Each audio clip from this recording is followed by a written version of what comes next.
পেটে ব্যথা মানেই কি প্রেগন্যান্সি ভাবছেন তো?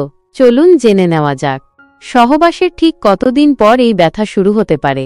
উত্তরটা জানলে আপনি অবাক হবেন। হ্যালো বন্ধুরা, আপনারা অনেকেই জানতে চান সহবাসের কতদিন পর পেটে ব্যথা হলে বোঝা যায় যে গর্ভধারণ হয়েছে। আজ আমরা সেই রহস্যের পর্দা ফাঁস করব।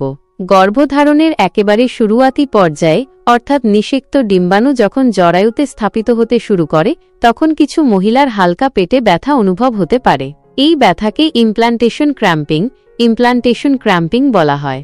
এই ব্যথা সাধারণত সহবাসের 6 থেকে 12 দিন পর অনুভূত হতে পারে। তবে মনে রাখবেন, এটি খুবই হালকা হয় এবং কয়েক ঘন্টা থেকে কয়েকদিন পর্যন্ত স্থায়ী হতে পারে। তবে পেটে ব্যথা মানেই কিন্তু গর্ভধারণ নয়। পিরিয়ড শুরু হওয়ার আগেও পেটে ব্যথা হতে পারে, তাই নিশ্চিত হওয়ার জন্য প্রেগন্যান্সি টেস্ট করানো জরুরি।